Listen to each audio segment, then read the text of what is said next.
Jesús no vino a traer paz, vino a traer guerra. ¿Y si Jesús no fuera el hombre pacífico que nos enseñaron? ¿Y si el verdadero Mesías no vino a abrazar al mundo, sino a dividirlo con la espada de la verdad? ¿Podría soportar la mirada del Hijo de Dios si te señalara el alma y no tus obras? ¿Y si el amor que predicó no fuera suave, sino feroz como fuego que consume? La noche en que Jesús fue concebido en el vientre de María no fue una noche de dulzura, sino de ruptura celestial. En los cielos hubo guerra, y la tierra tembló en silencio. Gabriel descendió con una orden que no solo cambiaría la historia de Israel, sino que fracturaría las columnas del imperio espiritual de las tinieblas. Jesús no fue enviado para aplacar a los hombres, sino para enfrentar a los poderes. El pesebre fue una trinchera, no una cuna de ternura. Desde los primeros latidos de su corazón humano, el Verbo hecho carne llevaba una sentencia contra el pecado, contra la hipocresía religiosa, contra el imperio de los hombres que se sentaban en tronos dorados mientras el pueblo se moría de sed espiritual. El niño de Belén era un león disfrazado de cordero, y todo aquel que lo veía como simple maestro no lo conocía aún. No, Jesús no era domesticable. No vino a calmar las aguas, sino a caminar sobre ellas mientras el mundo se hundía. Él mismo lo dijo, no he venido a traer paz, sino espada. Pero no era una espada de hierro, era una espada que cortaba pensamientos, intenciones, máscaras. Muchos aún no entienden que el sacrificio de Jesús fue una declaración de guerra. No fue el fin de su lucha, fue el inicio de una invasión espiritual. Desde la cruz, su sangre gritó no por venganza, sino por justicia. Cada gota fue una sentencia contra las estructuras del mal. Fue el momento en que el velo del templo se rasgó porque ya no había espacio para religiones muertas, sino para una relación viva con el Dios eterno. Jesús no vino a pactar con los hombres, vino a rescatarlos o a confrontarlos. El Jesús de los evangelios no es un diplomático celestial, es un guerrero del reino. El que entró al templo y volcó las mesas con furia divina. El que miraba a los fariseos con ojos de juicio y les decía, hipócritas, sepulcros blanqueados, por fuera hermosos, pero por dentro llenos de huesos podridos, ¿quién se atrevería hoy a predicar así desde un púlpito? Solo los que arden con la misma llama del Mesías, solo los que entienden que su amor no es débil, sino fuerte como la muerte. Este Jesús, el verdadero, sigue caminando entre nosotros. No como una imagen de yeso, sino como un fuego que consume. Él viene por su iglesia, no la religiosa, sino la despierta. La que no teme decir la verdad, aunque eso le cueste seguidores. La que está dispuesta a perder el mundo, con tal de ganar su alma. Porque cuando Él regrese, y lo hará, no vendrá como cordero, sino como Rey de Reyes con una espada en la boca y fuego en sus ojos. El día que Jesús gritó contra el cielo y el cielo guardó silencio. Dios mío, ¿por qué me has abandonado? No fue un lamento débil, fue un grito de guerra, una acusación que resonó en la eternidad. ¿Te has atrevido alguna vez a imaginar al Hijo gritando al Padre? ¿Has contemplado la magnitud de ese momento? Fue la fractura más profunda del universo espiritual, el Hijo de Dios, el amado, sintiéndose solo por primera vez, porque estaba cargando no solo tus pecados, sino tu oscuridad, tu hipocresía, tus ídolos, tus secretos. Ese clamor no fue una derrota, fue una declaración. Jesús estaba colgado en una cruz, sí, pero en espíritu estaba entrando al infierno, no como prisionero, sino como conquistador. Él no murió por cobardía, murió por estrategia divina. Su sangre no fue derramada por casualidad, sino como acto judicial del cielo. En ese instante, el cielo se volvió oscuro, y no fue porque el sol se escondió, sino porque los ángeles inclinaron sus rostros ante una escena que ni ellos podían entender. El Creador siendo quebrado por su propia creación. Y sin embargo, en ese silencio, Jesús se sostuvo. No por fuerzas humanas, sino porque sabía que el plan era mayor. Mientras el mundo se burlaba, Él estaba sellando el acceso a la eternidad. Cada clavo fue una llave, cada herida una puerta. La lanza que atravesó su costado no fue una derrota, fue la apertura de un río de gloria. Por mí. Por todos los que serían llamados hijos después. Ese día, el velo del templo se partió, no como símbolo, sino como sentencia. Porque Dios ya no habitaría más en estructuras humanas, ni en ritos huecos. Dios había decidido morar en templos vivos, en ti, si te atreves a creer y a rendirte. Jesús no murió para que formes parte de una religión, murió para que seas parte de su reino. Y en ese reino no hay lugar para tibios, para negociantes de la fe, para actores de domingo. Solo los violentos espirituales lo arrebatan, solo los que no temen morir por él, vivirán eternamente con él. Esa cruz es más que un símbolo. Es el campo de batalla donde se definió tu destino. Jesús no fue víctima, fue general. No fue vencido, fue levantado. Su grito no fue de desesperación, fue una proclamación que rompió los sellos del abismo. Cuando dijo consumado es, no era un adiós, era una orden. Una orden al infierno, al pecado, a la muerte, se acabó. El Hijo del Hombre había vencido. ¿Y tú, que escuchas esto, sigues jugando con tu salvación? ¿Sigues creyendo que Jesús fue solo un buen hombre? Entonces no has entendido nada. Él es la línea entre la vida y la condenación. Él es el Hijo que gritó contra el cielo para que tú nunca tengas que hacerlo. Él es el Cristo viviente que exige tu alma, tu fe, tu todo. No porque te odie, sino porque te ama como nadie lo hará jamás. Cuando el Hijo de Dios alzó la mirada y desató tormentas divinas. Vendrán días en que el cielo se abrirá y no habrá quien soporte la voz que de él emana.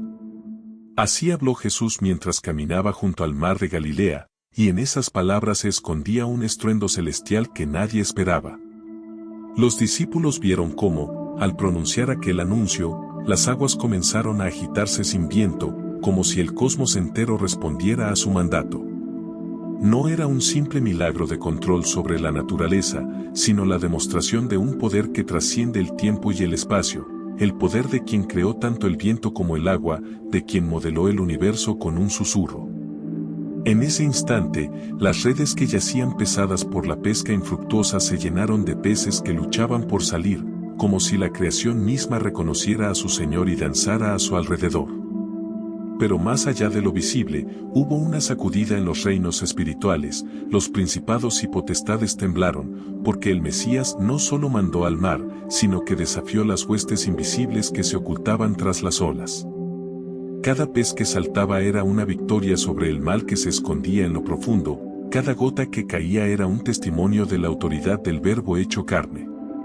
Los fariseos, al escuchar el eco de aquel milagro, sintieron como sus cimientos de tradición se agrietaban. Porque Jesús no obedecía manuales religiosos ni ritos heredados, obedecía al designio de su Padre, y ese designio rompía todo esquema humano.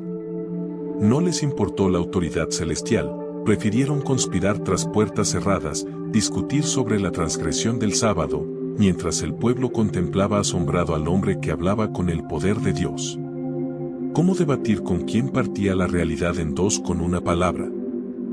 Y en medio de esta escena, Jesús alzó la vista hacia el cielo, como buscando testigos de su acción, y dijo, «Dad gracias al Señor, porque su misericordia es para siempre, su verdad permanece por todas las generaciones». No fue un llamado ornamental, fue el toque de trompeta que convocaba a los redimidos a reconocer la fidelidad de un Dios que cumple sus promesas. Cada discípulo sintió, en lo más profundo, que ya no podía volver atrás. Habían visto al Creador en acción, y el que ha visto a Dios no puede seguir viviendo para sí mismo. Pero el milagro mayor no estaba en la pesca desbordante, sino en la revelación de la identidad de Jesús. Al mirar a Pedro con sus ojos penetrantes, el Maestro no vio al pescador errante, sino al apóstol que edificaría su iglesia. Y en esa mirada hubo juicio y llamado, juicio para la vida anterior de inseguridades y llamadas de socorro falsas, llamado a una misión que atravesaría siglos y estremecería naciones. Porque el cielo no se impresiona con linajes humanos, sino con almas dispuestas a ser transformadas por la verdad.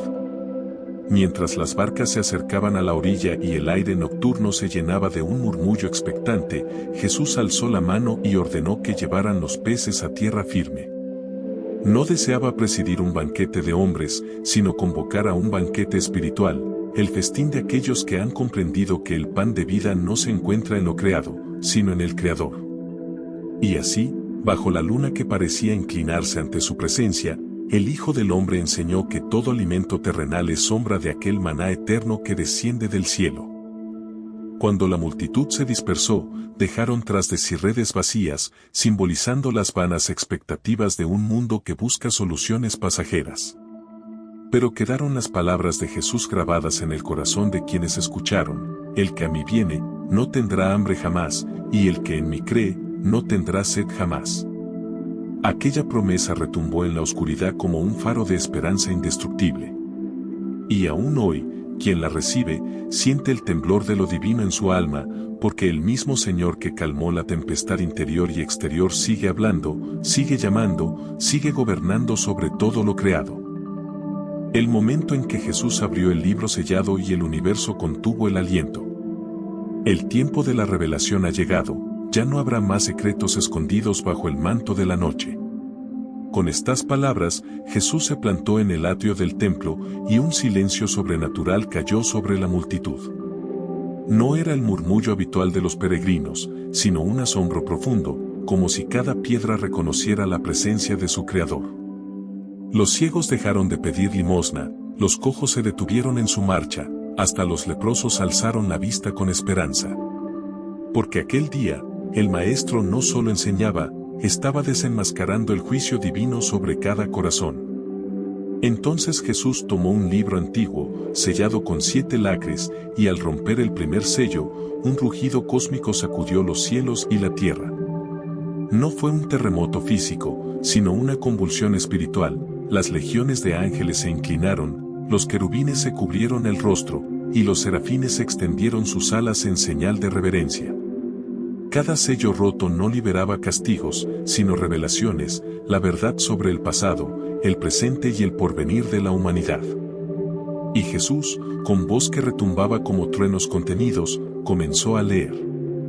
Al romper el segundo sello, se alzó un jinete montado en un caballo blanco, portando un arco de luz. Era la imagen de la victoria de Cristo sobre la oscuridad, la promesa de que el Evangelio cabalgaría más allá de toda barrera humana. Y Jesús declaró: ve y conquista, pues yo he vencido al mundo. Al instante, en los corazones de los discípulos nació una valentía inquebrantable. Ya no temían cárceles, látigos ni muertes crueles. Habían visto la victoria sellada en la sangre del Cordero y sabían que ningún poder podría apagar la llama de su fe. Con el tercer sello vino el caballo bermejo, anunciando la lucha contra el pecado en cada alma. Jesús no lo interpretó como un juicio distante, sino como un llamado a la guerra interna: conquistad vuestro yo, ordenó, pues el reino de las tinieblas se fortalece con la tibieza de los creyentes. Cada discípulo sintió un estremecimiento, entendieron que seguir a Jesús no era un paseo apacible, sino una marcha de combate espiritual. El sacrificio en la cruz no abolió la batalla, la trasladó al corazón de cada seguidor. Al cuarto sello, apareció el caballo pálido, y con él la muerte y el Hades. Pero Jesús alzó la mano sobre la muchedumbre y proclamó: aunque la muerte pase por vuestra ventana, no os alcanzará el terror, porque yo soy la resurrección y la vida. En ese instante, muchos sintieron como el miedo a lo inexorable se desvanecía. La tumba perdió su poder definitivo, y la promesa de la resurrección se alzó como bandera por sobre el sepulcro. La muerte ya no era enemiga suprema, sino portal hacia la gloria eterna. Los 3 sellos restantes aguardaban, pero Jesús detuvo la lectura y cerró el libro con un golpe que resonó en el ámbito celestial. Guardaréis este misterio hasta que yo vuelva, dijo, porque entonces se cumplirá todo. Y con un gesto, devolvió el libro a su sitio, dejando a la multitud en un estado de reverente expectativa. Habían vislumbrado el hilo rojo de la redención tejido a través de la historia y sabían que su papel apenas comenzaba. Mientras los sacerdotes y los escribas discutían el significado de aquel acto, Jesús se retiró con sus discípulos, dejando tras de sí un templo transformado. No por reformas estructurales, sino porque los corazones se habían convertido en santuarios vivos de revelación. Cada paso que él daba marcaba el compás de una sinfonía divina que aún hoy resuena en quienes abren el libro sellado de su propia vida. La promesa de la segunda venida que estremecerá los cielos y la tierra. El día vendrá en que el Hijo del Hombre regresará sobre las nubes con gran poder y gloria.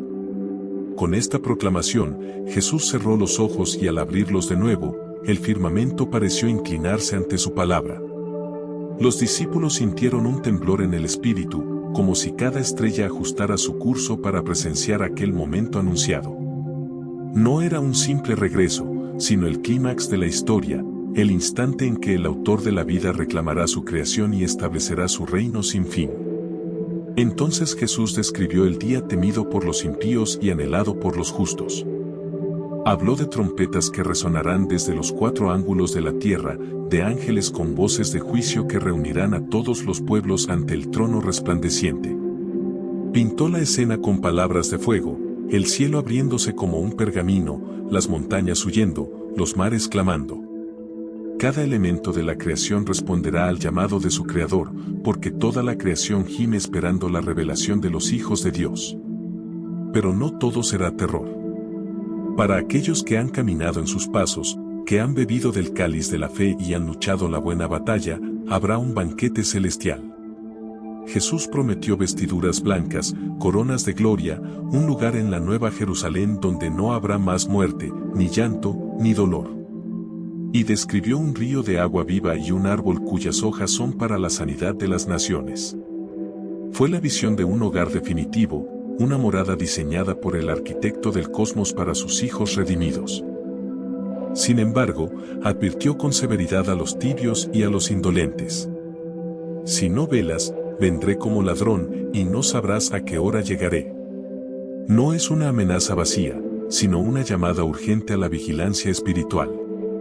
Jesús no tolera la mediocridad, su espada divide lo sincero de lo fingido. Cada creyente es invitado a examinar su propia lámpara, brilla con aceite de humildad y obediencia, o se apaga por el ego y el descuido. Porque en ese día, la fe fingida se volverá ceniza y solo quedarán aquellos cuya confianza estuvo puesta en el verdadero fundamento. Finalmente, el Maestro elevó su mirada más allá de la tierra y dijo, así como me envió el Padre, así yo os envío al mundo.